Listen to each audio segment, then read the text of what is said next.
지금 미국에 아주 평범한 직장인이 한 명 있다라고 생각을 해보세요. 코인 거래소 근처에도 가보지 못한 사람입니다. 비트코인은 뉴스에서만 봤고요. 근데 이 사람의 퇴직연금 계좌를 살펴보면은 본인도 모르는 사이에 비트코인이 들어있었습니다. 그리고 더 중요한 점은요. 이런 사람이 지금 한두 명이 아니라 무려 1억 명이라는 말이 나왔어요. 대체 지금 무슨 일이 벌어지고 있는 건지 한번 이야기 드려보도록 할 건데요. 먼저 이번 1억 명이라는 숫자가 어디서 나왔는지부터 살펴보겠습니다. 이 스트레티지라는 미국 회사 다들 알고 계실 거예요. 전 세계에서 비트코인을 가장 많이 가진 회사고요. 지금 84만 개가 넘는 비트코인을 들고 있습니다. 우리나라 돈으로 치자면 80조 원에 육박하는데 전 세계에 풀린 비트코인의 4%를 이 회사가 가지고 있습니다. 이 회사를 만든 사람이 마이클 세일러죠. 다들 알고 계실 겁니다. 이 세일러가 최근에 한 방송에 나와가지고 이렇게 말을 했어요. 약 1억 명 정도가 우리 회사 주식을 통해서 비트코인을 간접적으로 보유하고 있더라고요. 여기서 다들 궁금해지실 겁니다. 그러면 코인을 산 적이 없는데 어떻게 비트코인을 갖게 된다는 걸까요? 경로는 생각보다 더 단순합니다. 미국 직장인들 같은 경우는 이 월급에서 일정 금액을 떼가지고 연금 계좌에 넣죠. 그 연금 계좌의 돈은 보통 여러 가지 회사 주식을 한꺼번에 담는 펀드로 들어갑니다. 근데 그 펀드 안에 스트래티지 주식이 들어있는 경우가 많기 때문에 스트래티지 주식을 가졌다라는 거는 이 회사가 들고 있는 79조 원 규모의 비트코인의 일부를 간접적으로 가지고 있는 것과 비슷한 효과가 납니다. 그러니까 내 연금이 펀드를 사고요. 그 펀드가 스트래티지를 담고 또 스트래티지가 비트코인을 들고 있는 3단으로 연결된 구조라는 건데, 다만 여기서 짚고 갈 게 하나 있죠. 1억 명이라는 숫자는 마이클 세일러 본인의 계산입니다. 다른 기관들이 따로 검증한 수치가 아니기 때문에 이 정확한 규모인지는 확인이 불가능해요. 그래도 이 방향성 자체만큼은 분명하겠죠. 비트코인이 미국 사람들의 노후자금, 여기서 이미 깊숙하게 연결되고 있다는 겁니다. 지금 세일러는 같은 자리에서 한마디를 더 했어요. 스트래티지가 미국에서 주식을 가장 많이 발행한 회사가 됐다는 건데, 이 회사는 주식을 새로 찍어서 팔고요. 또 그 돈으로 비트코인을 매수하는 방식을 몇 년째 반복을 해왔습니다. 그렇게 몸집을 불려가지고 여기까지 왔다라는 거고, 근데 여기서 중요한 점은요. 세일러가 이 자랑을 하던 바로 그 주에 이상한 일이 하나 벌어집니다. 미국에서 가장 큰 은행 JP 모건이 보고서를 하나 냈는데요. 그 주제가 뭐였느냐? 스트래티지 딱 한 회사였습니다. 미국의 최대 은행이 한 회사의 비트코인 정책을 콕 집어가지고 분석 보고서를 낸 건데요. 그리고 그 내용은 겉으로 보면 경고에 가깝습니다. 어떤 경고냐? 지난 영상에서 스트래티지가 큰 개편을 발표했다라고 말씀드렸죠. 그 개편 안에 필요하면 비트코인을 매도할 수 있다. 이런 정책들이 공식적으로 들어갔다라는 거예요. JP모건이 문제 삼는 게 바로 이런 지점들입니다. 표현은 조금 어려운데요. 시장에 불필요한 양방향 리스크가 생겼다는 겁니다. 그리고 그 양방향 리스크라는 게 말은 어렵지만 뜻은 간단합니다. 지금까지 스트래티지는 사기만 하는 큰손이었죠. 근데 이제는 매도할 수도 있는 큰손이 됐다라는 거예요.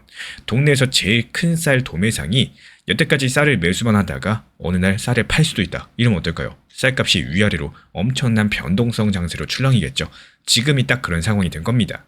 그리고 이 대목에서 질문이 하나 생기실 겁니다. 회사가 아무리 크더라도 한 회사가 매도할 수 있다는 거, 이것만으로 시장 전체가 긴장할 일이냐?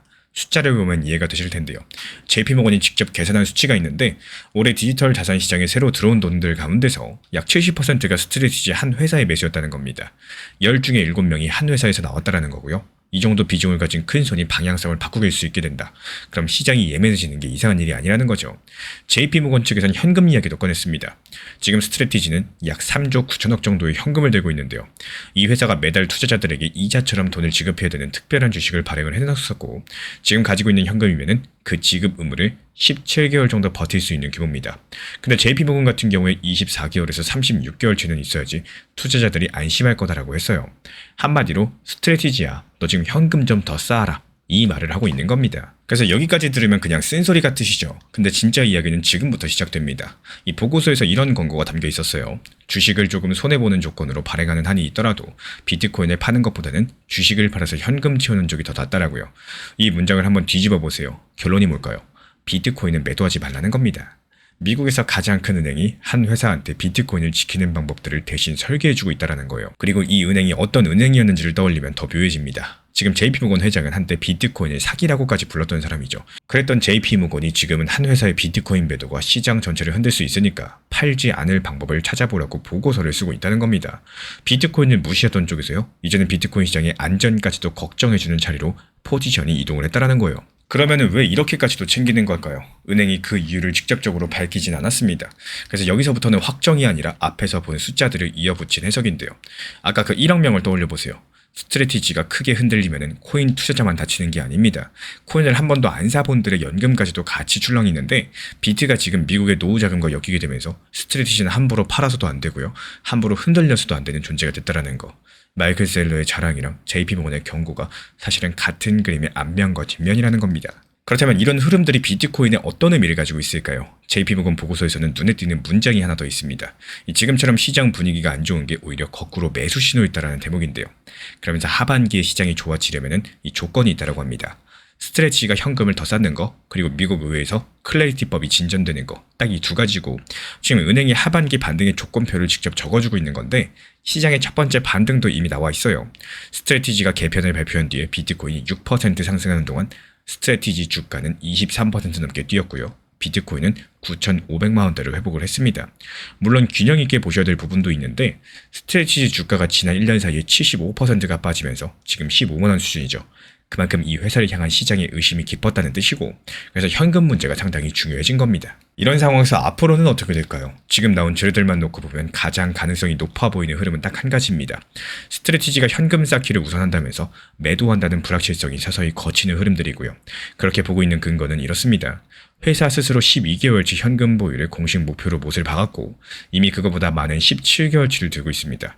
JP모건의 권고도 같은 방향성을 가리키고 있고요. 그리고 시장은 그 방향성에 주가 급등으로 화답을 했습니다. 게다가 마이클 셀러 추산으로 1억 명 정도가 스트래티지 주식을 통한 비트코인과 연결돼 있고 이 회사는 올해 시장에 들어온 돈의 70%가 책임진 큰 소리였습니다. 미국 최대 은행 JP모건은요. 이 회사의 비트코인을 매도하지 말고 현금 쌓아라. 이런 경고의 모양을 한 처방전을 내놨기 때문에 비트코인이 미국인의 연금과도 엮이게 되면서 이제는 월가까지도 나서가지고 비트코인 암호화폐 시장을 안정을 챙기는 단계로 넘어오게 되다는 겁니다. 그야말로 엄청난 성장이죠. 그럼 다음 공시에서 스트래티지 현금은 정말로 늘어나 있을지 그 숫자 하나가 하반기 비트코인의 상승과 하락, 방향성을 미리 보여주게 될 거고 다음 영상에서 그 정답을 찾아보도록 하겠습니다. 그게 지금 세상에서 가장 조심하셔야 되는 건요. 하락장을 조심하시는 게 아니라 오히려 잘 모르는 방법으로 투자하는 것들을 조심하셔야 됩니다. 누군가가 해외 거래소 아니면은 선물 매매 같은 것들을 추천하거나 특별한 방법이 있다라고 해가지고 이런 것들 수익을 보장한다 뭐 이런 이야기를 한다면은 한 번쯤은 반드시 의심해 보셔라 이렇게 말씀을 드리고 싶어요. 투자라는 게 복잡할수록 좋은 게 아니라요. 내가 이해가 가능한 범위 안에서 하는 것이 가장 안전한 거고 비상식적이면 일단 의심하셔야 됩니다. 특히 한 방의 실수 이런 것들로 인해 가지고 큰 손실이 발생할 수가 있기 때문에 누군가가 갑자기 큰 수익을 만들어 준다라거나 뭐 1억 천금 부자가 될 수 있게 해준다거나 이런 것들 일단 조심하시고요. 수익을 크게 내는 것보다 중요한 건요. 내 투자금을 지키는 방어적인 투자가 더 중요한 겁니다. 근데 이런 분들이 결국에 더 큰 돌 몰고 더 큰 수익 내십니다. 항상 말씀드리지만요. 우리 정보 커뮤니티에서도 업비트, 빗썸, 이 현물 매매 기준으로만 안내를 드리고 있는 이유가 바로 여기에 있어요. 절대로 무리한 방법들 쓰지 마시고 오랜 시간 살아남을 수 있고 오래오래 수익 낼 수 있는 이런 투자 습관들 가져가시는 게 결국에 큰 수익으로 이어지게 되실 겁니다. 지금 다들 트럼프가 졌다라고 합니다. 이번에 미국 대법원이 트럼프 대통령을 막아서 썼거든요. 미국 연준 이사 마음대로 못 자른다라고요. 이 전 세계 뉴스가 일제히 트럼프의 패배라고 제목을 뽑았죠. 근데 저는 이번 판결문을 끝까지 읽고 나서 생각이 완전히 달라졌습니다. 이번 판결은요. 오히려 거꾸로 읽어보셔야 되는데 이번 이야기 끝에서 조용히 웃고 있는 이름이 하나 있고요. 바로 그게 리플 XRP가 될 겁니다.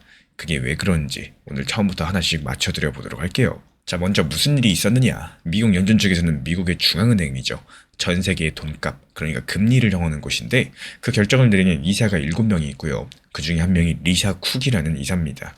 이 트럼프는 작년 8월에 쿡 이사를 잘라버렸어요. 연준 112년 역사에서 대통령이 연준 이사를 자른다? 이거는 역사상 처음 있는 일이었습니다. 그 이유는 대출 서류였는데요. 이 집 두 채 중에 한 채를 실제로 사는 집처럼 꾸며가지고 대출을 유리하게 받았다. 이런 의혹이었죠. 그래서 리사 쿡 측에서는 사실이 아니라면서 바로 소송을 걸었고 1심과 2심 법원에서 쿡의 손을 들어줬습니다. 그리고 이 싸움이 10달을 달려가지고 미국 대법원까지 올라갔고요. 그제 결과가 나온 겁니다. 이 재판관 9명 중에 5명이 리사 쿡 편에 섰고 소송이 끝날 때까지 쿡은 자리를 지키게 됩니다. 그래서 여기까지가 이번 뉴스에서 나온 이야기의 전부고요. 근데 판결문 안쪽으로 한 발 들어가 보면 그 분위기가 조금 달라지기 시작을 하는데요. 그리고 판결문을 쓴 로버츠 대법원장은 이렇게 적었습니다. 쿡을 자르기 전에 미리 알리고 해명할 기회를 줬어야 됐다. 근데 그 절차가 정식 재판일 필요는 없다라고요. 이 서면으로만 진행을 해도 충분할 수 있다라는 거죠. 그리고 대통령이 쿡을 자를 수 있는지에 대한 최종적인 판단은 결국에 사실관계에 달려있다고 했습니다. 이건 판결문에 그대로 적힌 내용들인데, 그러니까 대법원은 자르지 말라고 한 게 아니라 순서를 지키라고 한 것에 가깝습니다. 실제로 쿡의 의혹은 아직까지 아래 법원에서 제대로 따져본 적이 없기 때문에 사건은 다시 하급법원으로 내려갔고요. 트럼프도 이 지점을 정확히 읽었습니다.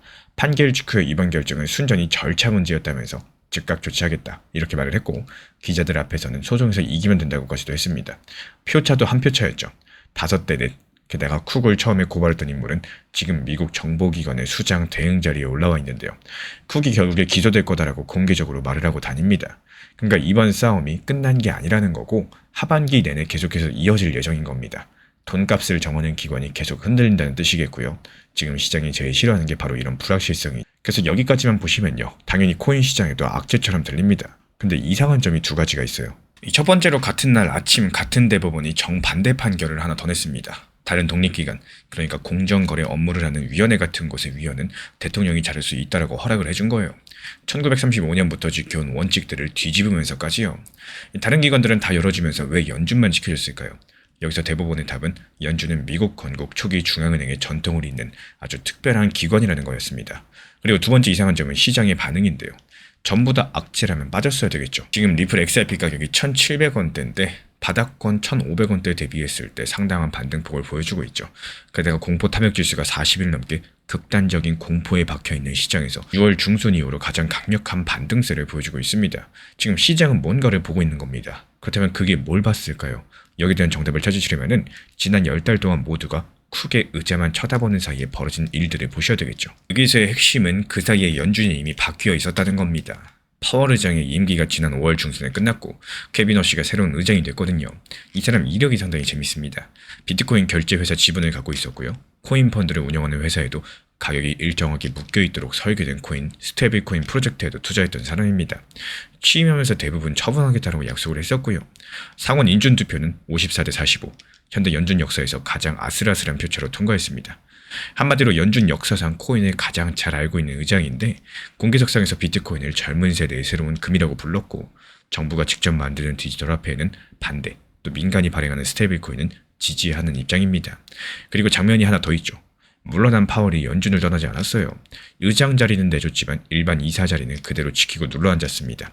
미국의 공영방송에서는요, 이걸 트럼프에게 이사 자리를 하나라도 더 내주지 않고자 하는 선택이다 이렇게 해석을 했는데, 안에서 이런 자리 싸움이 벌어지는 동안에 밖에서는 문이 하나 열렸습니다. 코인 회사들이 몇 년을 두드리기만 했었던 바로 그 문이요.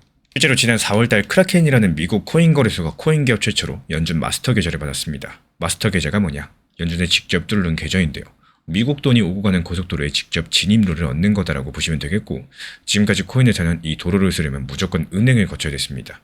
은행이 거절하면 발이 묶였었어요. 실제로 커스터디아라는 회사는 몇 년을 매달리고도 2023년 끝끝내 거절당했죠. 그 문이 열리게 됐다는 거고, 조건이 붙은 제한적인 계좌긴 하겠지만요, 최초라는 사실이 상당히 중요합니다. 그리고 그 문 앞 대기줄에 지금 서클, 크립토닷컴, 그리고 리플까지도 서 있습니다. 그럼 이제 조각들을 한 줄로 세워드려 보자면은 여기서부터가 오늘의 진짜 이야기입니다. 6월 29일 이후에 워싱턴 지도는 이렇게 생겼죠. 리플을 4년 동안 법정에 세웠던 증권 감독기관 같은 곳들. 이런 기관들은 이번 판결로 대통령이 인사권을 쥐는 쪽으로 정리됐습니다. 그래서 지금 백악관은 코인에 우호적인 상황인데, 결국에 코인을 괴롭히던 기관들의 방향성은 사람이 바뀌어도 되돌아가기 어렵게 구조로 잠긴 셈이겠고, 또 남은 독립기관은 딱 하나, 연준입니다. 근데 그 연준은요, 방금 보신 것처럼 코인을 가장 잘 알고 있는 의장이 이끌고 있고, 이미 코인 기업의 계좌를 열어준 전례까지도 만들었습니다. 이걸 상징하는 장면이 지난달에 나왔었고요. 연준이 스테이블코인 관련된 규정안을 표결에 붙였는데, 이 파월을 포함한 이사 전원이 찬성했습니다. 그리고 딱 한 명, 의장 워시만 기권을 했어요. 본인의 코인 투자 이력 때문에 스스로 빠진 것으로 보여지고 있고요. 한번 생각을 해보세요. 달러 시스템의 심판이 코인 안건에서 자기 지분 때문에 빠지는 시대가 왔다는 겁니다. 그래서 저는 이 대목에서 등이 선을 했는데요. 지도 위에서 리플이 서 있는 자리를 한번 보시죠. 리플은 작년 12월 미국 연방은행 감독기관으로부터 은행 면허를 조건부로 받았습니다.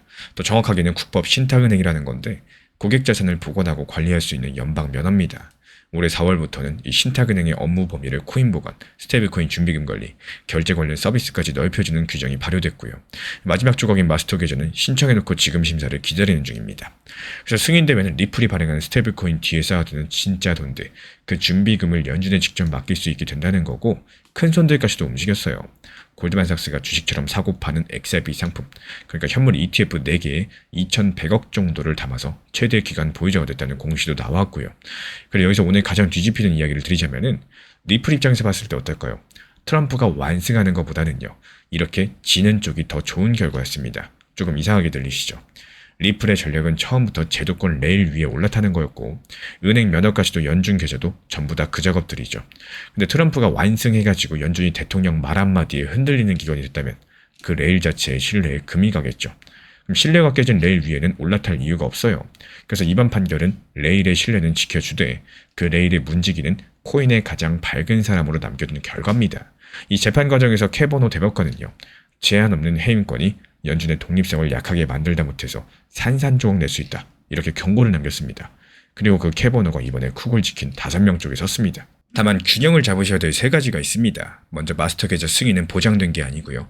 미국 연준은 심사 일정조차도 내놓지 않은 상태입니다. 그리고 면허랑 계좌의 직접 수혜는 XRP 코인이 아니라 리플이라는 회사, 그 스테이블 코인이 먼저인 거고, 코인은 그 다음 단계에서 간접적으로 영향을 받는 구조예요. 세 번째로 케빈 워시는 금리에선 짠돈입니다. 지난달 첫 회의에서 금리를 동결했고요. 언제 내릴지 힌트도 주지 않고 있어요. 단기적으로 시장이 도는 돈에는 부담이란 뜻이겠죠. 이걸 전부 다 올려놓고 보시면은 확률로 따져봤을 때 이 방향성이 가장 앞서 있습니다. 쿡 재판은요, 하급 법원에서 몇 달을 더 끌 거고, 그 사이 연준의 코인 관련된 결정권은 워시가 쥐고 간다라는 거예요. 그리고 이렇게 보는 이유도 간단한데요. 하급심에서 사실관계를 따지는 절차는 원래 상당한 시간이 걸리는 반면에 코인 쪽의 일정은 날짜가 박혀있는 확정 이벤트다 보니까요.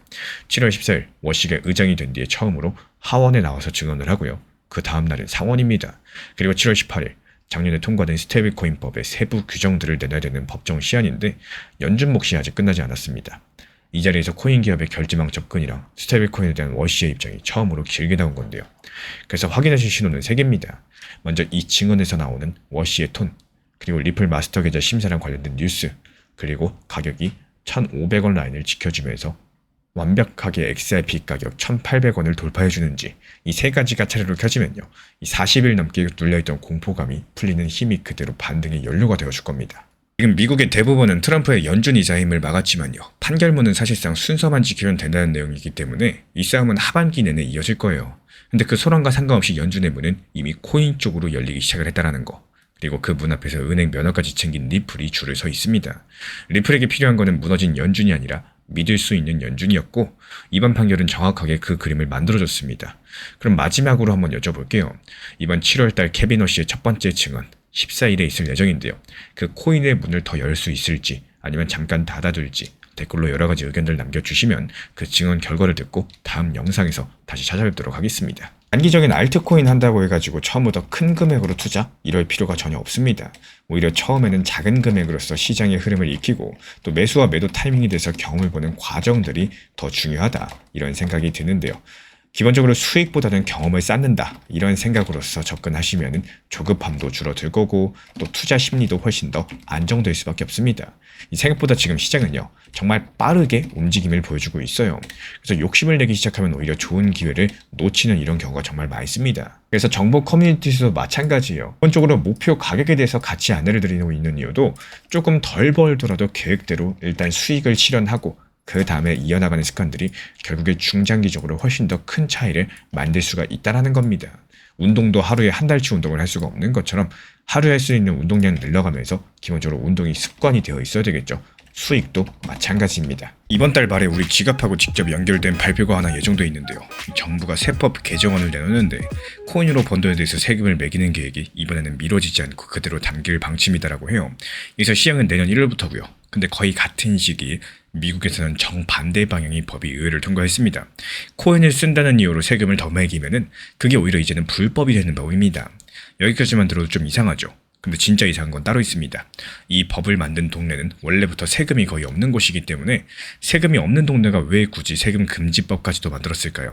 오늘 이 수수께끼 풀다 보면은 지금 미국에서 조용히 깔리고 있는 큰 그림 하나가 보이기 시작을 하실 겁니다. 먼저 어디서 벌어진 일인지부터 살펴보겠습니다. 미국 동북부의 뉴햄프셔라는 작은 주가 있는데요. 인구가 140만 명 정도니까 우리나라 광역시 하나 규모입니다. 이 동네가 정말 특이하게 주 차원의 소득세가 없어요. 물건 살 때 붙는 판매세도 없습니다. 그리고 이런 곳에서 이번에 통과된 법이 HB639, 별명으로는 블록체인 기본법입니다. 이름이 조금 딱딱한데요. 내용은 생각보다 단순해요. 하나씩 살펴보자면은 먼저 코인으로 결제할 권리를 법으로 보호해줍니다. 주정부나 시청이 코인 결제를 막을 수 없게 못을 박은 거죠. 그리고 셀프 커스터디를 보호합니다. 말이 조금 어려운데요. 이 거래소에 맡기지 않고 내 개인 지갑에 코인을 직접 보관하는 걸 셀프 커스터디라고 합니다. 쉽게 말씀드려서 은행 금고가 아니라요. 우리 집 금고를 쓴다는 건데 이걸 정부가 제한하지 못하게 막았습니다. 그리고 세 번째로 오늘의 핵심인데요. 이 코인을 사용한다는 이유만으로 세금을 추가로 매기는 것들을 금지했습니다. 여기에 대해서 채굴을 한다거나 네트워크 컴퓨터, 그러니까 노드를 돌리는 활동들을 주법으로 보장을 해주고, 그리고 이런 활동에 대해서 송금업, 허가증 같은 것들을 요구하지 못하게 막았습니다. 근데 여기서 오해 한 가지는 미리 정리하고 가셔야 됩니다. 이 법이 있다라고 해서 뉴햄프셔에서 코인 세금이 아예 사라지는 게 아니고요. 코인을 팔아가지고 번 돈에 붙는 세금은 미국 연방정부, 그러니까 나라 차원의 국세청이 걷는 거기 때문에 이 법과 상관없이 그대로입니다. 이 법이 막는 건 딱 한 가지. 코인을 썼다는 이유로 차별해가지고 더 걷는 세금이고요. 면세가 아니라 차별 금지인 거죠. 이 차이만 알고 계셔도 오늘 뉴스의 절반은 정확히 이해를 하신 겁니다. 그리고 정확하게 하나만 더 짚고 넘어가겠습니다. 지금 국내 기사 제목을 보면요. 발효라는 단어가 보이는데 공식 기록 기준으로 봤을 때 이 법은 아직까지 발효 전입니다. 상원이랑 하원을 최종 통과했고 바로 이번 주에 등록이라는 절차까지 마쳤습니다. 그리고 이제 주지사 서명이라는 마지막 도장만 남은 상태이기 때문에 서명이 됐는지는 아직까지 확인이 되지 않았어요. 처음 법안에는 스테이킹, 그러니까 코인에 맡겨두고 이자처럼 보상받는 활동까지 들어있는 상황인데요. 미국 로펌의 분석을 보면은 최종 합의안에서는 노드랑 채굴 쪽 보호는 살아남았고 스테이킹은 다음 입법 과제로 넘어갔다라고 해요. 그래서 이 대목에 대해서는 최종 조문이 더 확인되면 다시 한번 다뤄드리도록 하겠습니다. 그럼 여기서 처음 질문으로 돌아가 보겠습니다. 이 세금도 없는 동네가 왜 이런 법을 만들었을까요? 그 답은 미래에 있는데요. 지금 세금이 없다는 거, 그리고 앞으로도 없을 거라는 거, 완전히 두 개가 다른 이야기이기 때문에 이게 기업 입장에서 봤을 때 가장 무서운 건요. 세금 그 자체가 아니라 규칙이 바뀌는 겁니다. 올해는 환영한다더니 내년에 갑자기 규제가 생기면 회사는 짐을 싸야 되겠죠. 뉴햄프셔는 그 불안을 법으로 지워버렸습니다. 어떤 정부가 들어서더라도 코인 사용자를 차별하지 못한다? 이걸 법전에 새겨가지고 보증서를 써준 거죠. 그러니까 이 법의 정체는 감세가 아니라 유치 전략인 거고 돈과 기업을 끌어오려는 겁니다. 근데 여기까지는 사실 예고편에 가깝습니다. 이 법에는 국내 기사에 거의 나오지 않은 조항이 하나 더 있는데 제가 보기엔 이게 진짜 무기입니다. 이 블록체인 관련된 분쟁만 전담하는 재판부를 새로 만든다는 내용인데요. 코인 문제로 다툼이 생기면 일반 법원이 아니라 이 분야만 다루는 전문 재판부로 간다는 사실입니다. 이게 왜 무서운 카드냐? 미국의 델라웨어라는 주가 있고요. 인구 100만 명 정도의 아주 작은 주인데 미국 대기업 절반 이상이 법원을 여기에 등록을 합니다. 그리고 그 이유의 핵심이 법원입니다. 델라웨어에는 회사 분쟁만 수십 년 다뤄온 전문 법원이 있다 보니까 소송이 나도 결과가 어느 정도 예측이 되고요. 기업한테 이 예측 가능성은 돈보다도 더 귀합니다. 뉴햄프셔가 지금 하는 게 정확하게 그 델라웨어 방식의 코인 버전인 거죠. 실제로 이 전담 재판부에 판사를 새로 앉힐 경우에 우리 돈으로 연간 5억 원 가까운 비용이 든다. 이런 추산까지도 나와 있고요. 주정부가 그 돈을 감수하면서까지도 법원부터 가야겠다는 거고 세금 금지가 손님을 부르는 간판이라면 전담 법원은 손님을 눌러앉히는 의자인 셈이겠죠. 그리고 여기서 시야를 한번 넓혀보면요. 더 큰 그림이 보이게 되실 겁니다. 이런 법 뉴햄프셔가 처음이 아닙니다. 몬태나, 아칸소, 오클라호마, 루이지애나 같은 여러 가지 주가 이미 비슷한 계열의 법들을 통과시켜 왔고요. 채굴할 권리, 지갑을 가질 권리 이런 것들을 주법으로 보장하는 흐름들이 몇 년째 주에서 주로 번지고 있는 겁니다.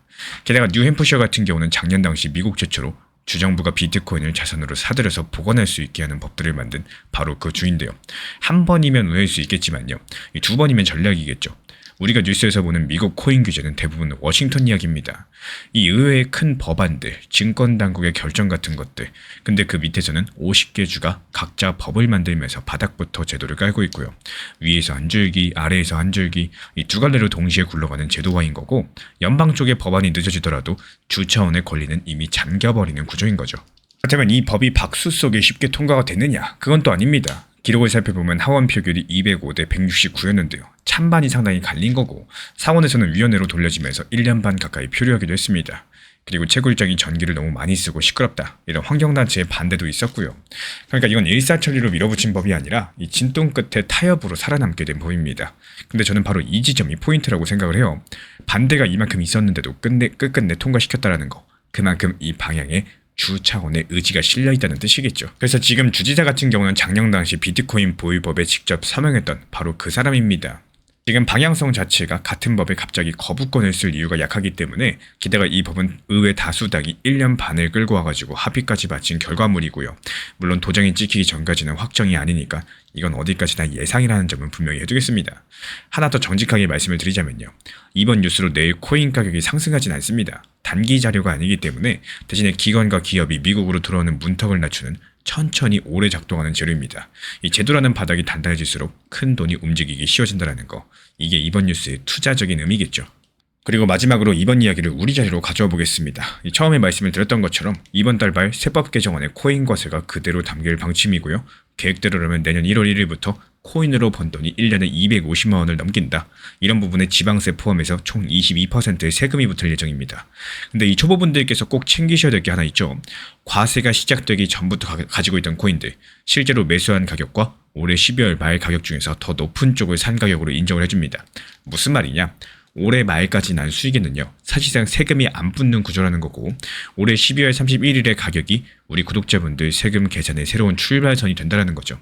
여기에 따른 세부 기준들은 시행 전에 국세청이 확정해서 발표할 예정이기 때문에 나오는 대로 다시 한번 정리드릴 예정입니다. 이번 미국 뉴햄프셔주가 코인 사용자에 대한 추가 과세 그리고 규제를 금지하는 블록체인 기본법을 의회에서 최종 통과시켰고, 이제 주지사 서명만 남았습니다. 이 법의 진짜 노림수는 세금이 아니라 전담 법원까지 만들어서 기업과 자본들을 끌어오르는 유치 전략이고요. 이건 미국의 여러 주로 번지는 더 큰 흐름의 한 조각입니다.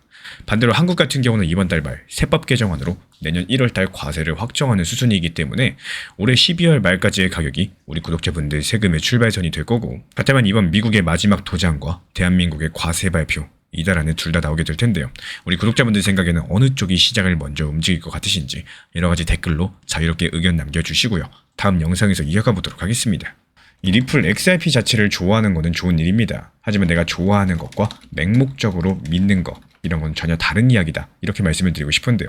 상승할 때 기대감만 가지고 투자하다 보면은 하락이 시작됐을 때 아무런 계획도 없이 버티게 되는 경우가 많을 거고, 반대로 하락 가능성까지도 함께 생각을 하고 준비한 사람들은 이 조정 하락세가 왔을 때 오히려 좋은 매수 기회로 활용하실 수가 있을 겁니다. 결국에 긍정 전망보다 중요한 건요, 어떤 상황에서 대응할 수 있는 준비하는 자세, 이거 자체겠죠. 최근에 리플 정보 커뮤니티 방에서도 계속해서 단기 저점, 분할 매수에 대해서 강조드리고 있는 이유가 바로 여기에 있습니다. 지금 시장은요, 매도를 잘하는 것도 중요하겠지만 좋은 가격에서 다시 사모을 수 있는 이런 준비까지도 함께 되어 있어야지 중장기적으로 훨씬 더 편안한 투자가 가능해질 거고, 매도를 잘하는 것도 중요하지만 매수 잘하는 것도 잊지 않으셨으면 좋겠습니다. 백악관에서 일을 하는 사람이 자기 코인 지급을 나라에 신고하면 그 안에는 어떤 코인이 들어있을까요? 지난주에 그 정답이 실제 문서로서 공개됐습니다. 비트코인, 이더리움, 그리고 리플 XRP였습니다. 근데 여기서 커뮤니티 반응은 의외로 싸늘했어요. 겨우 몇백만 원어치 가지고 뭘 그러냐. 저도 처음엔 그래서 그냥 넘기려고 했습니다. 근데 이 종이 한 장을 따라가다 보니까요, 정말 웃고 넘길 수 없는 사실이 두 개나 발견이 됐는데요. 그래서 오늘 그 이야기를 처음부터 한번 드려볼 예정입니다. 먼저 X에서 활동하는 자이프 크립토라는 분석가가 이번에 문서 한 장을 올렸고요. 미국의 백악관에서 일을 하는 이안 켈리라는 사람의 재산 신고서였습니다. 여기서 재산 신고라는 거는 정부에서 일하는 사람이 자기가 뭘 얼마나 가지고 있는지 서류로서 적어서 내는 제도인데요. 그리고 이 서류는 누구나 찾아볼 수 있게 공개가 됩니다. 말하자면은 유리지갑인 셈인 거죠. 그리고 그 서류에 기타 자산 항목에 코인베이스 지갑이 적혀 있었습니다. 그 안에는 비트코인, 이더리움, XRP, 솔라나, 체인링크가 들어가 있었고요. 각각 우리나라 돈으로 150에서 2,300만 원 정도 사이라고 신고가 되어 있었는데, 이 미국의 신고서 같은 경우는 정확한 금액이 아니라 이렇게 구간으로 적어내게 돼 있거든요. 여기까지가 이번 뉴스가 나온 전부 내용입니다. 그리고 여기에 따른 반응은 딱 두 갈래로 갈렸습니다. 한쪽에선 내가 저 사람보다 XRP가 많다라면서 비웃었고요. 또 다른 한쪽은 액수가 중요한 게 아니다, 백악관 사람 지갑에 XRP가 들어있는 사실 자체가 신호다, 이렇게 했습니다. 그래서 우리 구독자분들께서는 어느 쪽이신가요? 사실 저는 이 둘 다 이 뉴스를 보고 반만 읽었다라고 생각을 해요. 이 문서에서는요, 양쪽 모두 놓친 게 숨어 있었는데, 먼저 첫 번째, 이 문서가 지난주에 만들어진 게 아니었습니다. 추적해보니까 이 신고서는 2025년 1월 백악관에 켈리가 들어가면서 이때 낸 서류였다는 건데요. 그러니까 1년 반 전의 문서가 이제서야 발굴돼가지고 화제로 떠오르게 된 겁니다. 그리고 하나 더 바로잡을 게 있는데, 국내 기사들에서 켈리를 상황실장으로 옮겼죠. 영화에 나오는 그 지하 벙커, 대통령이 작전을 지켜보는 안보 상황실이 아닙니다. 이 켈리의 실제 자리는요, 백악관 홍보 조직의 워룸 책임자입니다. 워룸 같은 경우는 기자들 질문에 대응하고 여론 흐름을 지켜보는, 말씀드리자면 언론전과 관련된 담당 부서라는 거예요. 여기까지 들으면 좀 김이 빠지시죠? 근데 안보 핵심 인사도 아니고 문서도 옛날 거고, 근데 이상하게도 지금부터 진짜 이야기가 이 지점부터 시작이 된다는 겁니다. 이 문서를 1년 전에 이미 통째로 분석한 사람들이 있었거든요. 이 미국의 워싱턴에는 크루라는 감시단체가 있습니다. 공직자들이 딴 주머니를 차는지 지켜보는 시민단체인데요. 이들이 2025년 7월 백악관이랑 정부 인사들의 재산 신고서 약 120건 정도를 전부 다 뜯어봤는데 결과가 상당히 놀라웠어요. 백악관 직원 19명이 코인을 가지고 있었습니다. 합치면 우리 돈으로 13억에서 36억 사이였는데 그 중에 16명은 비트코인을 들고 있었고요. 근데 정말 눈에 띄는 대목은 따로 있었습니다. 이 트럼프 측에서는 작년에 나라가 전략적으로 쌓아둔 코인 5개를 직접 지목했었죠. 비트, 이더리움, XRP, 솔라나, 카르다노입니다. 석유를 비축하듯이 코인을 비축하겠다는 계획이었었는데 이번 크루의 분석 결과로서 이 5개를 전부 보유한 백악관 직원이 딱 한 명 있었습니다. 그 사람이 바로 켈리였다는 거예요. 그러니까 이번 켈리의 지갑 자체가 개인 취향이 아니었어요. 미국 정부의 비축 목록을 그대로 줄여놓은 모양이었던 겁니다. 그리고 그 목록 안에는 XRP가 이름을 올리고 있었다는 거죠. 그럼 여기서 자연스럽게 이런 의문이 드실 겁니다. 아니 백악관 직원이 코인을 이렇게 들고 있어도 되는 거냐? 자기들이 만드는 정책 때문에 코인 값이 올라가면 자기 지갑도 같이 두꺼워지겠죠. 좋은 질문입니다. 그리고 미국은 이 질문에 대해서 생각보다 훨씬 더 살벌한 답을 가지고 있습니다. 미국에는 정부윤리청이라는 기관이 있죠. 공무원이 자기 이득 때문에 일을 굽히지 못하게 감시하는 곳인데요. 여기에 대한 원칙은 간단합니다. 자기 재산에 영향을 주는 업무에는 손을 대면 안 돼요. 1960년부터 있었던 법이고 여기서 어기면 형사처벌까지 들어갑니다. 다만 주식에는 봐주는 구석이 하나 있었죠. 약 2,300만 원어치 이하로 가지고 있으면 그 회사와 관련된 업무를 해도 된다는 거예요. 그 정도 소액으로서는 판단이 흐려지지 않는다라고 보는 거죠. 근데 2022년 7월 정부 윤리청이 코인에 대해서는 정반대의 결정을 내렸습니다. 코인 같은 경우는 규정상으로 주식 같은 공개거래 증권이 아니기 때문에 이 소액 예외를 아예 적용할 수 없다라고 못을 박은 건데요. 이게 무슨 뜻이냐? 코인은 단돈 10,000원어치만 있어도 코인 정책 업무에서 빠져야 된다는 얘기입니다. 그리고 이 규칙은 백악관 전 직원은 물론이고 미국 연준, 미국 재무부까지도 전부 다 적용이 됩니다. 말로만 그런 게 아닙니다. 실제 사례가 있어요. 백악관에서 크립토 정책을 총괄하는 데이비드 sak스라는 사람이 있는데요. 이 사람은 취임하기 전에 코인과 관련된 자산을 3,000억이 넘게 팔아야 됐습니다. 그 중에 최소 1,300억의 본인이 직접 못 휘었고 일하는 동안 새로운 코인들을 사지 않겠다라는 약속까지도 했습니다. 이제 그림이 조금 보이시나요? 미국에서는 코인 정책을 만드는 사람들은 코인을 가지지 못합니다. 거꾸로 코인을 가진 켈리는 정책과 상관없는 홍보 담당이라서 가지고 있을 수 있는 거고요. 그래서 백악관의 고위 인사가 XRP를 샀으니까 곧 정책 호재가 나온다? 이런 해석들은 미국 시스템 구조상 성립되지가 않습니다. 애초에 정책 결정자의 지갑에서는 코인이 없도록 만들어 놨으니까요. 그럼 이 뉴스는 그냥 의미가 없는 해프닝일까요? 저는 오히려 여기서부터가 본론이라고 생각을 합니다. 이 살벌한 규정이 왜 하필 2022년에 만들었는지를 따라가 보면은 리플 홀더라면 소름이 돋을 만한 이름이 하나 나올 수밖에 없거든요. 그리고 그 사람은 바로 윌리엄 힘먼, 미국 증권거래위원회 SEC의 고위 인사였던 사람입니다. 2018년 당시 이더리움은 증권이 아니라는 유명한 연설을 했죠. 근데 나중에 드러난 사실이 있습니다. 힘먼 측에서 SEC에서 일할 때 이더리움의 우호적인 대형 로펌에서 수십억을 받고 있었다는 겁니다. 자기 주머니랑 연결된 쪽이 유리한 발언을 한 거 아니냐, 이런 이해충돌 논란이 터진 거죠. 리플 홀더분들께 이 이름이 왜 아픈지는 굳이 설명이 필요 없을 거예요. 이더리움 같은 경우는 증권이 아니라고 해주면서 XRP는 증권이라고 소송까지 끌려가던 그 시절에서 상징 같은 인물이었었고 재판 내내 힘먼 문서를 놓고 리플과 SEC가 몇 년을 싸웠었죠. 그리고 그 당시 외신들은 2022년 그 무예외 규정이 나온 배경으로서 바로 이 힘먼 사태 같은 사례들을 지목을 했습니다. 이 연결들은 제 상상이 아니라요. 당시 보도에 나왔던 맥락들입니다. 그러니까 이런 그림이 완성될 수밖에 없겠죠. 리플 XRP를 4년 넘게 소송으로 밀어넣는데 일조한 이해충돌 스캔들이 결국에 공무원은 코인을 한 푼도 못 갖게 하는 규정을 나왔습니다. 그리고 그렇게 정리된 시스템 안에서 XRP는 이제 국가비축 목록들, 백악관 직원들의 신고서에 평범한 자산으로 올라와 있습니다. 4년 전과 지금의 온도 차이가 느껴지시나요? 근데 이 온도 변화들이 미국에서만 벌어지는 게 아니라는 거, 그게 이번 주의 진짜 뉴스이자 핵심입니다. 실제로 같은 주의 지구 반대편 호주에서도 문서가 하나 나왔죠. 호주 연방의회 셀리시트 의원이 의회 재산 등록부에 코인을 신고했는데 목록에 비트코인도 없고 이더리움도 없었습니다. 딱 한 가지 리플 XRP만 적혀 있었습니다. 호주거에서 코인 스팟을 통해서 보유 중이라고요.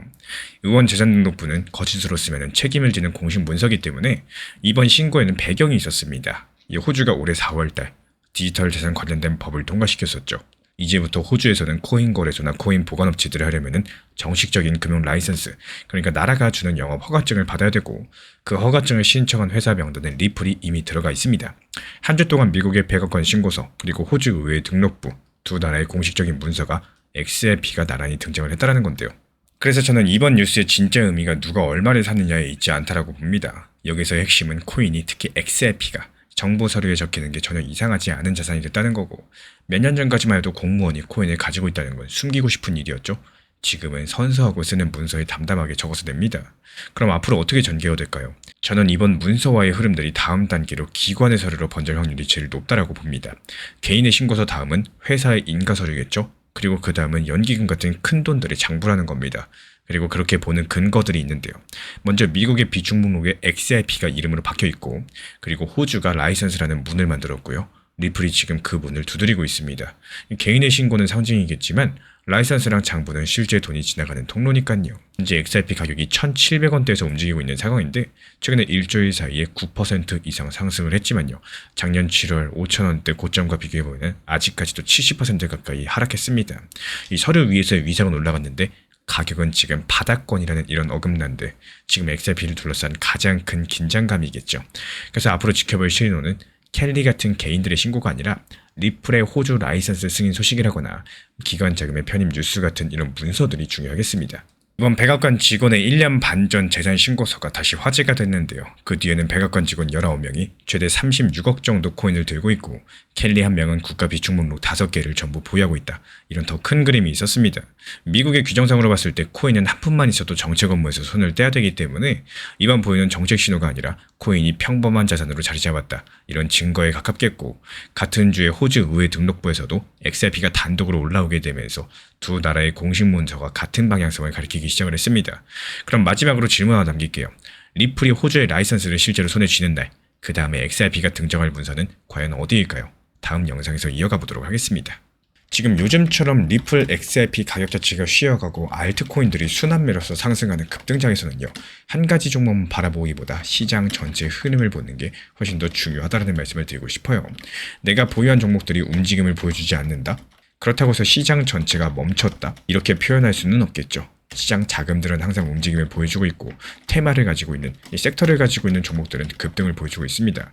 그때그때 강력한 섹터를 중심으로 이런 순환매 장세가 펼쳐지고 있다는 거고, 이런 흐름들을 이해하기 시작하면 기다리는 시간들 당연히 줄어들 수밖에 없겠고, 투자를 바라보는 시야가 훨씬 더 넓어질 수밖에 없을 겁니다. 단기 종합방에서도 역시 마찬가지예요. 지금 같은 시장에서는 알트코인 타점 안내드릴 때 지금 현재 시장 흐름이 어떤 상태고, 그리고 어떤 섹터의 테마들이 종목들 잘 가고 어떤 움직임을 보여주고 있는지에 대해서 중점적으로 보고 안내까지도 도움드리는 이유가 바로 여기에 있습니다.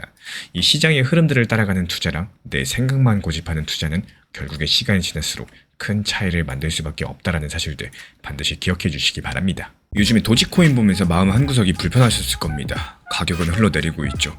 일론 머스크는 도지코인의 도자도 꺼내지 않은 지 한참 된 상황입니다. 그래서 많은 분들께서 이걸 나쁜 신호로 받아들이시는데, 근데 여기서 중요한 점은요, 그 침묵의 시간 동안 일론 머스크가 조용히 해놓았던 일들, 이걸 한 줄로 쭉 세워봤을 때 그 이야기가 완전히 다르게 보이기 시작을 하실 거라는 건데요. 그래서 오늘은 172조 원 규모의 공장 하나 말씀드릴 거고, 그리고 인텔에서 17년을 일한 남자 한 명, 그리고 도지코인이 어떻게 이어질 수 있는지 보여드려 보도록 하겠습니다. 먼저 불편한 현실부터 짚고 가겠습니다. 지금 도지코인은 117원으로서 100원대 초반 라인인데, 이 재작년 말까지만 하더라도 우리 돈으로 600원, 700원까지도 상승했던 코인입니다. 근데 지금은 6분의 1 수준까지 떨어졌고, 그리고 머스크 측에서 X에서 도지코인을 직접 언급한 글은 마지막 글이 2024년 11월입니다. 심지어 올해 공개를 시작한 머스크의 결제 서비스 엑스머니의 첫 번째 버전에서는요, 코인 결제 기능 아예 들어있지도 않았습니다. 여기까지 보면 솔직한 말로 마음이 떠날 만도 합니다. 근데 바로 지난달에요, 이 그림을 처음부터 다시 보게 만드는 일이 하나 벌어졌는데, 무려 인텔에서 17년을 일한 베테랑 엔지니어 한 명이 조용히 회사를 옮겼거든요. 그 사람의 이름은 게리 장입니다. 이 사람이 인텔에서 하던 일이 뭐였느냐? 인텔의 가장 앞선 기술인 18A, 그러니까 1.8나노 공정을 오리건의 개발 공장에서 애리조나의 대량 생산 공장으로 그대로 옮겨 심는 일이었습니다. 여기서 나노가 뭐냐면요, 1나노는 머리카락 굵기의 10만 분의 1쯤 되는 크기고요. 그만큼 작은 부품을 만드는 기술이란 뜻이겠죠. 근데 이 사람을 데려간 곳이 반도체 회사가 아닙니다. 무려 테슬라입니다. 그것도 평사원이 아니라요. 이 테라펩이라는 프로젝트의 총괄 책임자로 앉혔고 지난달부터 텍사스 오스틴 현장에 출근하고 있는 상황입니다. 전기차 회사가 왜 반도체 공장의 최고 베테랑을 모셔갔을까요? 이 질문에 답하려면 지금 일론 머스크의 테라펩이 뭔지부터 알고 계셔야 되겠죠. 올해 3월달입니다. 텍사스 오스틴의 문 닫은 발전소 건물에서 머스크가 발표를 하나 해요. 테슬라, 스페이스X, XAI 이 세 가지 회사가 힘을 합쳐서 반도체 공장을 직접 짓겠다. 그게 바로 테라펩이었습니다. 보통 일반적인 반도체는 설계하는 회사 따로, 만들어주는 공장 따로따로 굴러가는데 남의 칩을 대신 만들어주는 공장을 파운드리라고 부르는데요. 머스크의 계획은 설계부터 생산, 조립, 검사까지도 모든 것들을 한 건물 안에서 끝내겠다는 야심찬 계획입니다. 처음 발표된 투자 규모 무려 34조 원이었고요. 이것만 해도 어마어마한 수준인데 근데 진짜 놀라운 숫자는 2달 뒤에 새롭게 나옵니다. 5월달에 텍사스 그라임스 카운티라는 동네에 세금 감면 신청 서류가 접수되고 공장을 지을 테니까 세금을 깎아달라는 서류인데요. 여기에 부풀린 숫자를 쓸 이유가 없습니다. 그 서류에 적힌 초기 투자금이 약 80조 원, 확장까지 다 끝마치면 최대 172조 원입니다. 미국 반도체 역사상 가장 큰 투자고요. 발표 당시 34조라더니 왜 서류에서는 172조 원이냐? 일론 머스크는 보통 발표가 실제보다 크다는 소리를 듣는 사람인데요. 이번엔 오히려 거꾸로 서류가 발표보다 몇 배 더 큰다는 겁니다. 그리고 이게 말뿐이 아닌데요. 머스크 쪽 법인은 이미 그 동네 땅을 여의도 연장에 8배 넘게 사들였고요. 목표도 상당히 구체적입니다. 이 공장이 1년에 만들어낼 AI 계산 능력이 1테라와트인데 지금 미국 전체가 1년에 만드는 양의 2배쯤 됩니다. 그리고 4월달 이 판의 뜻밖의 회사가 손을 들고 들어오게 되는데요. 그거는 바로 인텔입니다. 4월 7일 인텔이 공식 계정을 통해서 테라펩 참여를 발표했고요. 일론 머스크도 인텔의 차세대 기술인 14A 공정으로 칩을 만들겠다라고 밝혔는데 이 발표 뒤에 인텔 주가는 4월 한 달 동안 무려 2배 넘게 뛰면서 월간 기준 역사상 가장 큰 상승을 기록을 했습니다. 인텔도 절실했어요. 파운드리 사업에서 한 해 10조 원대 적자를 내던 터라서 큰 손님이 반드시 필요했었거든요. 그리고 이제 아까 그 계리장 이야기로 돌아가 보겠습니다. 이 사람의 진짜 전문 분야는 따로 있는데요. 바로 펩 복제입니다. 펩 같은 경우는 반도체 공장을 부르는 말이고요. 한 공장에서 성공한 생산 방식을 새 공장에서도 똑같은 성공률로 재현해내는 기술인데요. 요리로 치면 레시피를 적어오는 게 아니라 주방장을 통째로 모셔가는 겁니다. 근데 테라펩의 설계도가 정확히 이 구조예요. 먼저 오스틴 테슬라 공장 안에 4조 3천억 들여가지고 영구형 공장을 만들었고요. 거기서 완성한 성공 공식을 그라임스의 초대형 공장에 그대로 복사해 붙이는 순서입니다. 상하이 공장을 10개월 만에 짓고요. 베를린이랑 텍사스에 복사했던 테슬라의 방식들 그대로라는 거죠. 사람 한 명 영입했을 뿐인데 계획서 전체가 읽힌다는 겁니다.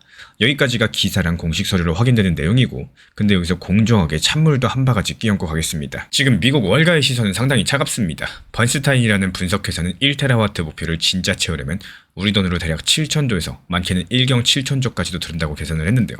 이 172조 원 규모의 수십 배입니다. 그리고 여기에 대한 모건 스탠리 측에서는요. 아무리 서둘러도 2028년 중반 전에 칩이 나오긴 어렵다라고 봤고요. 전례도 있습니다. 일론 머스크는 2020년 이 배터리를 직접 만들겠다면서 큰 목표를 걸었는데 5년이 지난 지금 실제 생산량은 약속의 5분의 1 수준에 그쳤죠. 게다가 최첨단 반도체에 꼭 필요한 장비는 네덜란드의 한 회사만 만드는데 한 대에 5천억이 넘고요. 물량은 이미 TSMC, 삼성, 인텔이 전부 다 예약해둔 상태이기 때문에 테슬라의 순서는 없습니다. 그러니까 172조 원이 서류가 적혔다라고 해서 계획대로 다 지어진다. 이런 보장은 없다는 거고. 근데 여기서 중요한 점은 이 공장이 예정대로 되든 늦어지든 변하지 않는 사실이 하나 있습니다. 여기서 나올 칩을 쓰는 게 바로 사람이 아니라는 점인데요.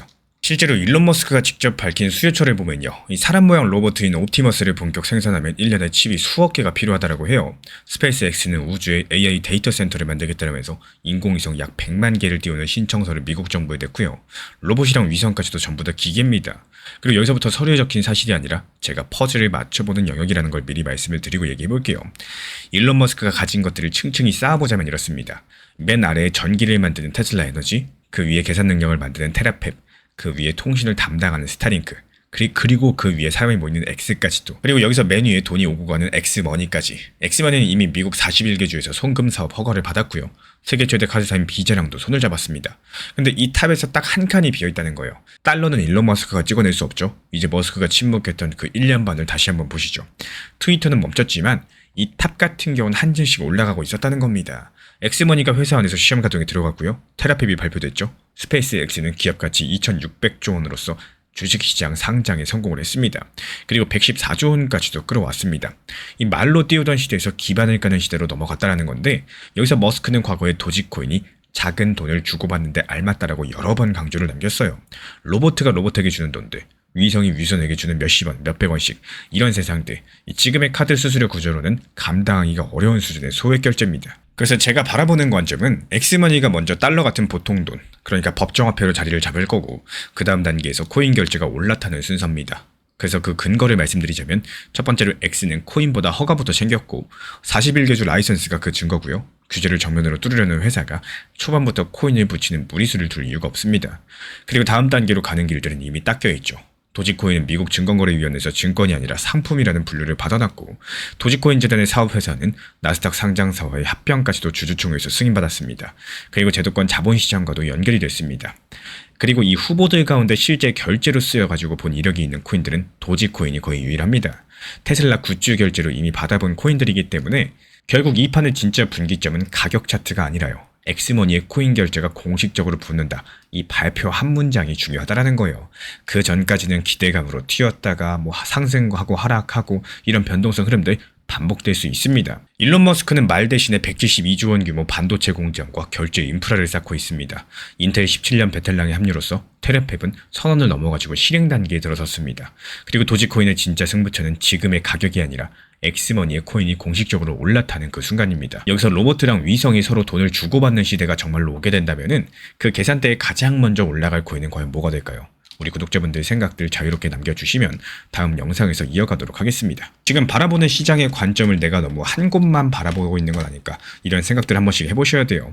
지금 시장은 말 그대로 모든 코인들이 함께 하락하는 것이 아니라 자금이 섹터별로 순환하면서 움직임을 보여주고 있죠. 최근 같은 경우 디파이, RWA, AI 관련된 인공지능 관련 코인들이 거래량 그리고 상승률 상위권에 자주 등장하면서 업비트, 빗썸에서도 단기 급등이 나오고 있습니다. 이게 비단 비트코인 급등과는 다르게 오히려 별개로서 비트코인이 폭락하더라도 급등하는 현상들을 보여주고 있다는 거예요. 그래서 제가 영상에서도 강조드리고 이 정보 커뮤니티에서도 강조드리면서 추천드리고 수익 내드리는 것 중에 하나가 어떤 테마가 움직이는지를 빨리 파악하고 대응할 수 있어야 돼요. 정보방에서 최근 주피터 관련된 코인들, 호재랑 거래량이 함께 붙는 종목들을 안내 도움 드리고 있고, 여기서 핵심은 끝까지 들고 있는 게 아니라 조용할 때 매수해가지고요, 관심이 몰릴 때 내 것을 만들고 팔고 나오는 겁니다. 결국에 중요한 건 내 것으로 만들어 놓는 게 핵심이 아니라 이 타이밍이 좋아가지고 만약에 상승을 했고 추가 상승 여력이 있어 보인다, 그래서 팔까 말까 고민하시는 게 아니라요, 내가 처음에 계획했던 익절에 대해서 일단 하고 나서 고민하는 게 많은 겁니다. 팔아야 내 돈이라는 말이 있죠. 이런 것처럼 기본적인 투자 심리가 냉정하게 바라보시는 원칙 매매의 관점을 강조드리고 있습니다. 최근에 시장이 너무 답답하다 보니까 정보방 입장에 대해서 문의 주시는 분들께서 많아지셨어요. 먼저 제일 중요하지만요, 제가 안내드리는 모든 정보방은 업비트, 빗썸, 현물 매매로서만 안내 도움 드리고 있습니다. 지금 화면에 보이시는 번호나 혹은 댓글 링크에 있는 신청란을 통해서 신청 주시면은 안내를 도움 드리고 있고요. 이 세 가지 방 중에 필요로 하신 방을 체크해서 신청 주시면은 필요로 하신 방에 맞춰가지고 입장 안내 드리고 있습니다. 먼저 리플 전용방 같은 경우에 리플에 대한 중요 이슈, 그리고 리플에 대한 단기 저점과 단기 고점, 중장기적으로 보는 중요 타점 같은 핵심 내용에 대해서 안내드리고 있기 때문에 영상 시청해주시는 우리 구독자분들께서 리플이라는 코인이 장기적으로 좋다라는 건 알고는 있지만 현재 같은 시장에서는 많은 답답함을 느끼시는 분들께서 정말로 많이 계실 거라고 생각을 합니다.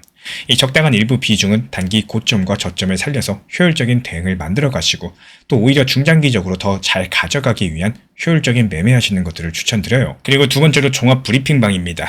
장기적으로 보기에 좋은 코인들과 현재 시장 흐름에 대한 중요 시장 이슈들, 브리핑 내용이나 리플에 대한 방향성, 락업 해제 일정과 여기에 따른 움직임들에 대해서 안내드리는 종합적인 방이다, 이렇게 생각해 주시면 되겠습니다. 그리고 마지막으로 단기 종합방 같은 경우는 말 그대로 단기 종목들에 대한 타점을 안내드리고 있는 방입니다. 이 단기 종목은 말 그대로 단기 종목답게 접근을 하셔야 되는데 욕심으로 인해서 타점을 너무 높게 잡아가지고 수익 실현을 못하거나 아니면 눈치 보기 매매를 하다가 이렇게 수익 실현의 기회를 놓치셨던 기억이 있으신 분들 지금 시장에서 정말 많은 상황인데요. 항상 비중 조절이 중요하고요. 매수와 동시에 목표 타점을 걸어 놓으면서 현실적으로 봤을 때 내 것으로 만들어서 마침표까지 잘 찍는 게 단기 매매의 핵심이다 생각을 해요.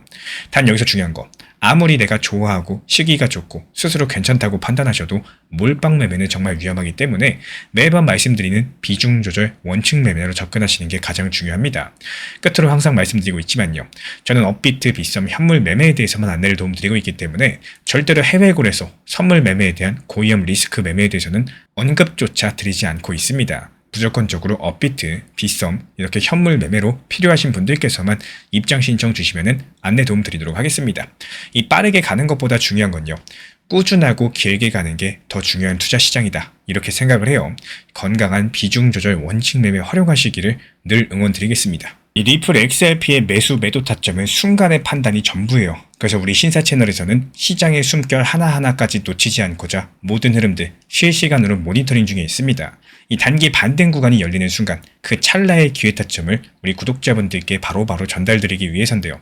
우리 신사 채널을 이미 구독해주신 분들 중에서 실시간 커뮤니티방 참여를 원하신다면 지금 보이시는 번호로 문자 남겨주시면 되겠습니다. 이 혼자서 불안하게 바라보는 시장이 아니라요. 함께 흐름을 읽고 움직이는 경험들을 선사해 드리도록 하겠습니다.